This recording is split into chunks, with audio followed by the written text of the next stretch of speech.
Just for a moment, let's play a game. Let's pretend that your telephone rings tomorrow morning, and the voice on the other end says, "John, I've got some marvelous news for you. We've just won a trip to Acapulco. There are going to be 4 of us that can go. There are only 2 of us, my wife and myself. We leave at exactly 8:45. We're going to stay on the beach 4 days. We will live in a millionaire's villa.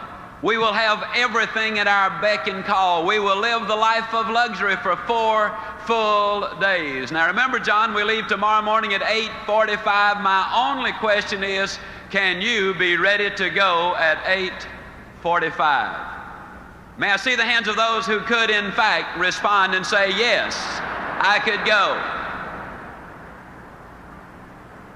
Just for a moment, let's continue the game by saying, you got the telephone call, you accept it, then all of a sudden it dawns on you, hey, I've got some things to do. As a matter of fact, I've got to do this and this and this and this and this. And as a matter of fact, you turn to your wife and say, "Honey, I just don't know whether or not we can make it or not." She says, "Now hold the phone, John." She whips out a sheet of paper. She says, "Now what's the first thing we got to do? What's the second thing? What's the third thing? What's the fourth thing? What's the fifth thing?" How many of you, honest to goodness, believe that during the next 24 hours you could get more done than you normally get accomplished in 3, 4, 5, 6 days? Would you hold up your hands, please? Here's my question, please. Why don't you go to Acapulco tomorrow? Every day of your life. Why don't you, in your own mind, say, "Tomorrow I go to Acapulco if I get this done today"? Do you realize that if you were to do that and schedule it and lay it out, that it would be just a matter of weeks before you could, in fact, go to Acapulco at any time that you wanted to, or anywhere else you wanted to go? I was coming in on the plane yesterday, which is generally the way I fly. And I was seated next to an old boy, and I couldn't help but notice he had his wedding band on this finger. Now I looked at him for a moment. I said, "Friend, you got your wedding band on the wrong finger." He said, "Yeah, I married the wrong woman."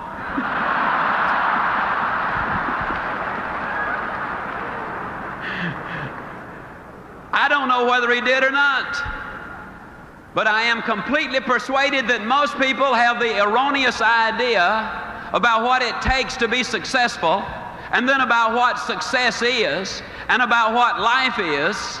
And I would like to, during these next few minutes, climb down right inside of your mind. I'd like to climb down in your emotions. I'm going to motivate you. I'm going to say some things to you that are going to have an impact, and you will, in fact, not be the same when you get up from your seats at the end of this evening. On your trip to Acapulco, there were several things involved. First of all, you had a very specific goal. Second, you had a time limit. And third, you listed the obstacles, the things you had to do in order to get the trip to Acapulco. I'm going to talk to you tonight about goals. There are 4 basic reasons why people do not have goals. Number 1, they have not been sold. Now, friends, I'm flat going to sell you on why you got to have them. I didn't say I wanted to. I didn't say I was going to try to. Didn't say I hope to. I flat said I'm going to sell you on why you must have them. The second reason a lot of people don't have goals is they do not know how to set those goals. I'm going to give you a basic formula for setting those goals that will be precise if you will follow it. The third reason a lot of people do not have goals is they have fear. You see, there's a certain amount of risk involved when you say, "This I'm going to do." Even if you do not tell anyone else, when you set a goal, there's a certain amount of risk involved. Then the fourth reason a lot of people do not have goals is because they have a poor self-image. If you do not think you deserve success, if you do not think you deserve a bigger home, to be $1 million producer, to have an outstanding mate, or beautiful, well-disciplined children who are productive, if you don't think you deserve them, then you'll do things that will keep you from getting them. Let's look at number one. Let's sell you on the idea of having goals. Are they important? At Yale University in 1953, they did a study of the graduating seniors. They discovered that of the graduating seniors, only 3% of them had definite, predetermined, written down goals. 20 years later, they did another survey of those seniors who had graduated. They discovered that the 3% who had committed their goals to paper had accomplished more than the 97% who had not written them down. What about you personally? Have you got your goals laid out? Are you a meaningful specific, or are you a wandering generality? Are goals necessary? I'm going to say emphatically yes. Can you imagine the chairman of the board, General Motors, and somebody comes to him and says, "How did you get to be chairman of the board, General Motors?" Do you really believe he said, "Well, I just showed up for work and they started promoting me, and first thing, here I am, chairman of the board, General Motors"? No, I think you know that that is not the way that it happened. What about you?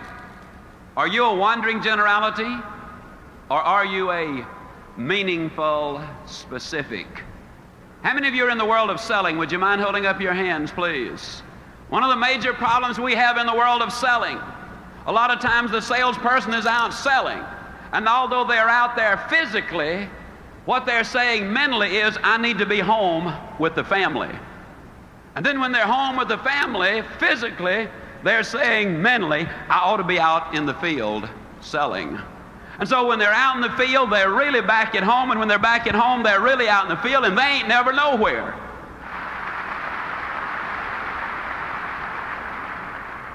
People today complain of lack of time. It's not lack of time that's the problem, it's the lack of direction. Are you a wandering generality, or are you a meaningful specific? Howard Hill was probably the greatest archer who ever lived. He killed a Cape buffalo with a bow and arrow. He killed a Bengal tiger with a bow and arrow.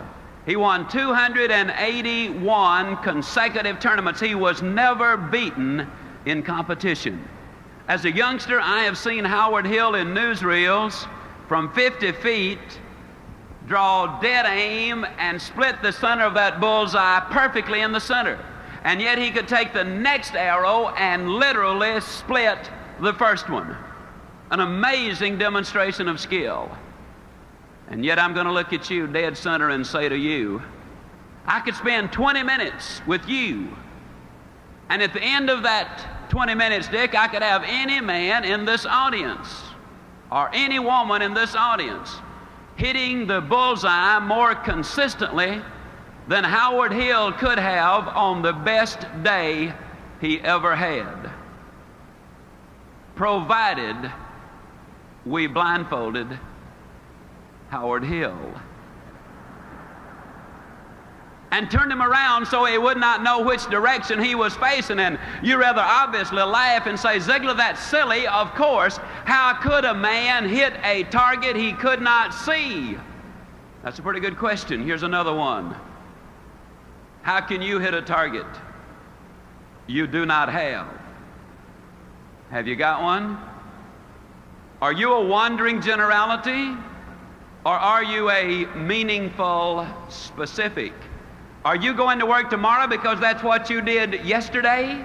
If that's the reason you're going tomorrow, you won't be as good tomorrow as you were yesterday, because you're 2 days older and no closer to the goal you do not have. You got to have those goals. A lot of people don't have goals because of fear. I want to skip one and talk about this one just for a moment. I'll be leaving on an airplane tomorrow for Toledo, Ohio. Now, I got sense enough to know that some of those airplanes are coming down faster than they're going up. It's dangerous for that plane to fly. You see in the newspapers where the ships leave the harbor, and you see where some of them sink. It's dangerous for the ship to be on the ocean.